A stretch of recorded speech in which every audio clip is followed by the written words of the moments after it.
Hello guys, आपका मेरे channel smart study में स्वागत है। आज हम डायरेक्टरेट ऑफ एजुकेशन की तरफ से दी जाने वाली वर्कशीट नंबर 18 करेंगे, जो कि क्लास 7th की है और सब्जेक्ट है सोशल साइंस ज्योग्राफी। ये वर्कशीट 22 सितंबर 2021 की है। तो ये शुरू करते हैं आज की वर्कशीट शुरू करने से पहले प्लीज़ मेरे चैनल को सब्सक्राइब कर दीजिए। तो आइए देखते हैं आज की worksheet. Air, weather and climate. Weather is a atmospheric condition in a specific place at a given point to time। देखो क्या कहा गया है कि एक स्पेसिफिक प्लेस पर एक गिवन टाइम में आपको कहा जाए कि इसकी एटमॉस्फेरिक कंडीशन बताइए, तो उसे हम क्या कहेंगे? हम उसे कहेंगे वेदर। जैसे कि मान लो हम कहते हैं कि दिल्ली की आज का वेदर कैसा है, तो हम कह सकते हैं कि आज बारिश हुई है, या आज कोल्ड है, या आज हॉट है ना। तो एक दिन का या एक घंटे का हमें अगर जो टेम्परेचर बताना हो, एटमॉस्फेरिक कंडीशन बतानी हो, तो उसे हम क्या कहते हैं? वेदर। बहुत शॉर्ट टर्म के लिए इसको यूज़ किया जाता है। लेकिन जब हम क्लाइमेट की बात करते हैं तो हम कुछ ईयर्स की बात करते हैं कि कई सालों तक वो जो टेम्परेचर है, जो एटमॉस्फेरिक कंडीशन है, वह कंटिन्यूस वैसे रहती है, तब हम उसे कहते हैं वेदर। देखिए, climate is average weather condition. यहाँ पे क्या एवरेज वेदर कंडीशन है for a place for a longer period of time. Longer period of time, लंबे टाइम तक के लिए, 5 सालों के लिए, 4 सालों के लिए, अगर कोई जगह का किसी जगह का जो टेम्परेचर है वो कोल्ड रहता है, तो हम कह देंगे कि कोल्ड एरिया, यहाँ की क्लाइमेट कैसा है? कोल्ड है ना। हम शॉर्ट टाइम के लिए जब करते हैं तो वो वेदर होता है कि एक दिन के लिए या हमें एक घंटे के लिए बताना है कि इसका टेम्परेचर कैसा है, एटमॉस्फेरिक कंडीशन कैसी है, तब हम वेदर का यूज़ करते हैं। और लॉन्ग टाइम के लिए जब यूज़ किया जाता है तब क्या होता है? Climate. It can be change any moment. ये किसी भी मोमेंट पे चेंज हो सकता है। जैसे कि अभी बहुत तेज बहुत तेज क्या है, धूप है, लेकिन कुछ ही टाइम बाद बारिश हो गई, तो ये क्या होता है? सडन चेंज हो सकता है। Climate is what you expect over a long period. हम इसको 1 घंटे या 2 घंटे के हिसाब से नहीं देखते, इसको हम लॉन्ग टाइम, जैसे 25 ईयर्स या उससे ज़्यादा के अकॉर्डिंग देखते हैं। कि जो ठंडे एरियाज हैं, जैसे कि हम कह दें कि जो पोलर रीजन है, वहाँ पे क्या होता है? वो कोल्ड एरिया है। क्यों? हमने क्योंकि बहुत लंबे टाइम तक 25 ईयर या उससे ज़्यादा टाइम तक देखा है कि वहाँ पे क्या रहती है? कोल्ड रहती है ना। नेक्स्ट देखिए, weather change within a short time. ये क्या होता है? शॉर्ट टाइम में चेंज हो सकता है। The overall changes and variation of a climate are stable. ये क्या है? यहाँ का जो क्लाइमेट होता है वो अगर हम किसी क्लाइमेट की बात करते हैं तो वो क्या है? स्टेबल होता है। मे टेक डिकेज ऑफ अकर। अगर उसमें चेंज करना है तो उसमें डिकेज बहुत सालों लग जाते हैं उसमें। Example, it is a sunny may be raining and moment later. वो कह रहा है कि अभी सनी है, अभी धूप है, लेकिन कुछ टाइम के बाद बारिश हो सकती है। तो क्या हो रहा है? क्लाइमेट जो है, सॉरी, एटमॉस्फेयर कंडीशन चेंज हो रही है time to time. India has a monsoon type of climate. तो इंडिया का जो क्लाइमेट है वो कैसा है? Monsoon type. तो ये क्या है? ये हो जाएगा क्लाइमेट। तो बेटा, अगर कुछ टाइम की बात करने का एटमॉस्फेयर कंडीशन के लिए हम वेदर यूज़ करते हैं, अगर लंबे टाइम की बात होती है तो हम क्लाइमेट को यूज़ करते हैं। नेक्स्ट देखिए, how do you come to know about the temperature and weather forecast of your city. कैसे देखते हैं अपना टेम्परेचर और वेदर, है ना। आजकल हम न्यूज़ में, या इसके अलावा हम कहाँ देखते हैं? न्यूज़ में देख लेते हैं, फ़ोन में देख लेते हैं कि वेदर कैसा है, टेम्परेचर कैसा है। And how does it help you. कैसे हेल्प करता है बेटा? देखो, अगर रेनी सीजन है तो हमें अगर पहले ही पता चल जाएगा कि आज कल बहुत ज़्यादा रेन होने वाली है, तो हम उसके अकॉर्डिंग अपना प्रिकॉशंस लेके चलते हैं, या जाना कैंसिल भी कर सकते हैं, है ना। तो अगर हमें पहले से पता हो कि क्या जो नेक्स्ट डे क्या टेम्परेचर होने वाला है, या क्या मतलब मौसम में चेंजेस आने वाले हैं, तो हम उसके अकॉर्डिंग अपना प्लान चेंज कर सकते हैं। Factor affecting weather, temperature, air pressure, wind and moisture. तो कुछ फैक्टर हैं जो क्या करते हैं? वेदर को इफेक्ट करते हैं। Temperature, air pressure, wind and moisture. तो आइए सबसे पहले लेते हैं टेम्परेचर।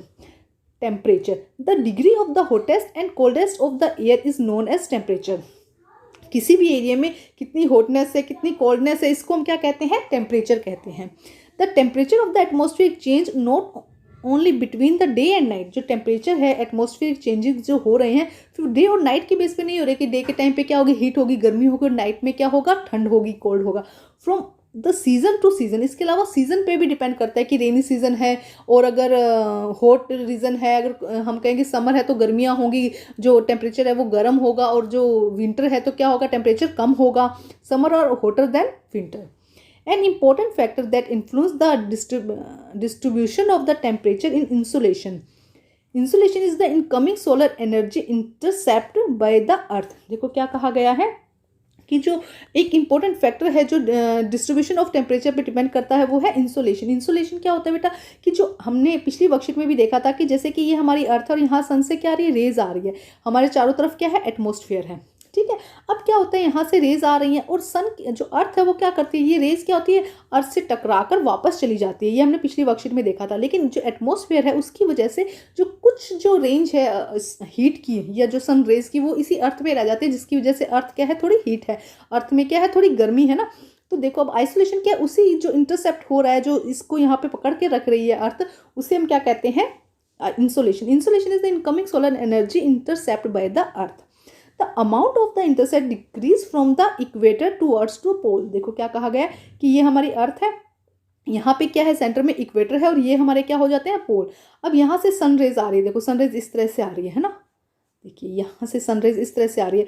तो इक्वेटर पर क्या होती है, जो सनरेज है वो एकदम डायरेक्टली फॉल करती है, एकदम सीधी गिरती है। जबकि अगर हम यहाँ पे बात करें तो यहाँ क्या हो जाती है, थोड़ी सी तिरछी हो जाती है, स्लैंटिंग हो जाती है, थोड़ी सी क्या हो जाती है, तिरछी हो जाती है। और सन की जो डिस्टेंस है वो भी क्या हो जाता है, पोलर रीजन पर थोड़ा ज़्यादा हो जाता है। इसीलिए जो इंसुलेशन है वो क्या होता है, इक्वेटर पर ज़्यादा होता है और जैसे जैसे पोलर रीजन पर जाता है वैसे वैसे घटता जाता है। इंसुलेशन मतलब हम ले सकते हैं हीट से ले सकते हैं कि जो जितनी एनर्जी है, सन की एनर्जी है, हीट है, यहाँ जो पोलर रीजन में कम होता जाता है।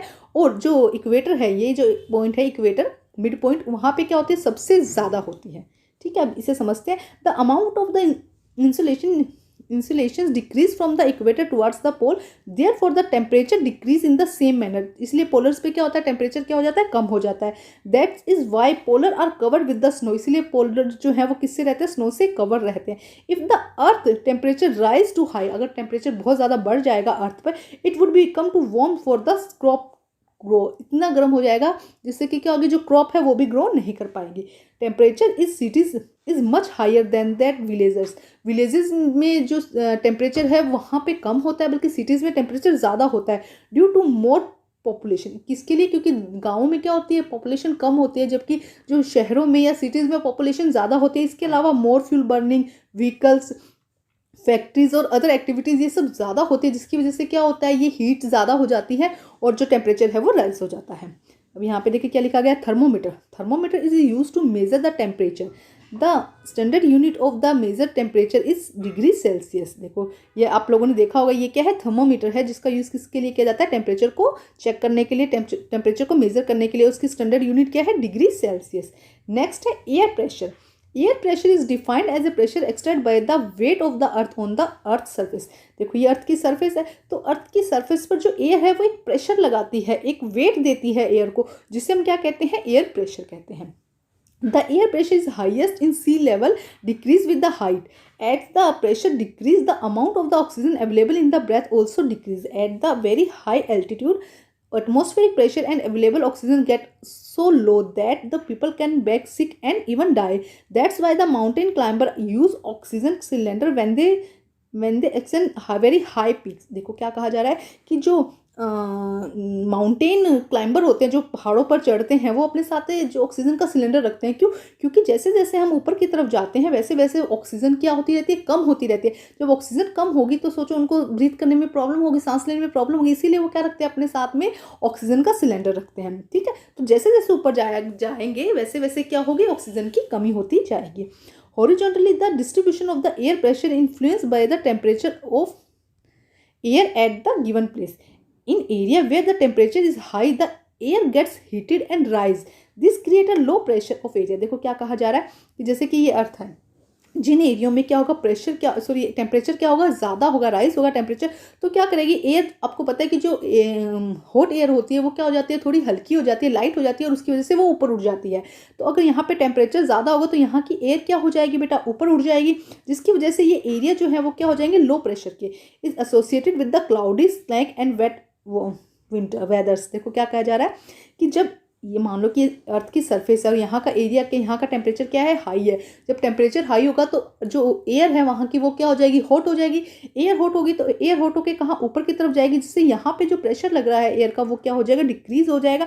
तो यहाँ का प्रेशर कैसा हो जाएगा, लो प्रेशर हो जाएगा। इसके अपोजिट देखते हैं, इन एरिया हैविंग लोअर टेम्परेचर, जहाँ पे टेम्परेचर क्या होगा, लो होगा, द एयर इज कोल्ड, वो एयर क्या हो जाएगी, कोल्ड हो जाएगी। कोल्ड होने की वजह से हैवी हो जाएगी।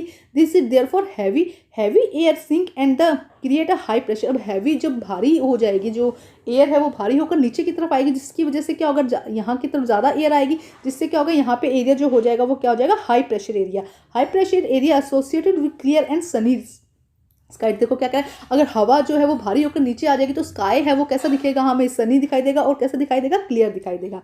यहाँ देखिए क्या दिया गया है, barometers it is use to measure air pressure, ये एयर प्रेशर को मेजर करने के काम आता है। नेक्स्ट देखिए यहाँ पे एक्टिविटी दी गई है, फर्स्ट क्वेश्चन से कर लेते हैं। Why does amount of insulation decrease from equator towards pole, अभी हम कर चुके हैं इसको, क्यों क्या होता है कि जो सनरेज है वो यहाँ तो सीधी गिर रही है, लेकिन यहाँ पे क्या हो रहा है, स्लैंटिंग हो रही है, थोड़ी तिरछी हो रही है, जिसकी वजह से क्या हो रहा है, टेम्परेचर जो है वो जो इंसुलेशन है वो क्या हो रहा है, कम हो रहा है। आइए करते हैं इसका आंसर। देखिए आंसर नंबर 1 बेटा, देखिए insolation is the incoming solar energy intercept by the earth, amount of the insolation decrease from the equator towards the pole because sun rays fall vertical on the equator and the slant on the poles पे क्या हो जाती है, देखो इस तरह से आप डायग्राम में बना लीजिए जाए कि यहाँ पे इक्वेटर पे क्या हो रही है, सीधी गिर रही है, जबकि यहाँ पे आके क्या हो जाती है, थोड़ी स्लैंट हो जाती है, थोड़ी तिरछी हो जाती है। तो ये है answer number 1, insolation is the incoming solar energy intercept by the earth, amount of the insolation decrease from the equator towards pole because sun rays fall vertical on the equator and slant on the poles। अब हम करते हैं question number 2। देखिए second question बेटा, why does temperature in city is much higher than of village, अभी हम इसको समझ चुके हैं क्या होता है बेटा, देखो यहाँ पे दिया गया है temperature of the city is much higher than the village due to the more population, more fuel burning vehicles and factory and other activities. तो ये हो जाएगा आंसर नंबर 2। अब करते हैं question number 3, What kind of the air pressure is found in the cold area, किस तरह से मिलता है बेटा, यहाँ पे हाई प्रेशर एरिया मिलता है, तो हम यहाँ से करेंगे इन एरिया हैविंग लोअर टेम्परेचर या cold region the air is cold and therefore heavy heavy air sink and create a high pressure area। तो ये हो जाएगा थर्ड का आंसर। ठीक है स्टूडेंट, अब हम करते हैं next activity, note down the weather report of the coming week and observe the changes occurring in the weather. आपको क्या करना है, कमिंग वीक जो है इसमें आपको पर डे की आपको क्या लिखना है, वेदर लिखना है और क्या चेंजेस आ रहे हैं इसको ऑब्जर्व करना है। ठीक है, तो बेटा आज की वर्कशीट कंप्लीट होती है, वर्कशीट कंप्लीट करके अपने टीचर से चेक कराइए और प्लीज़ मेरे चैनल को लाइक कीजिए, सब्सक्राइब कीजिए और शेयर कीजिए।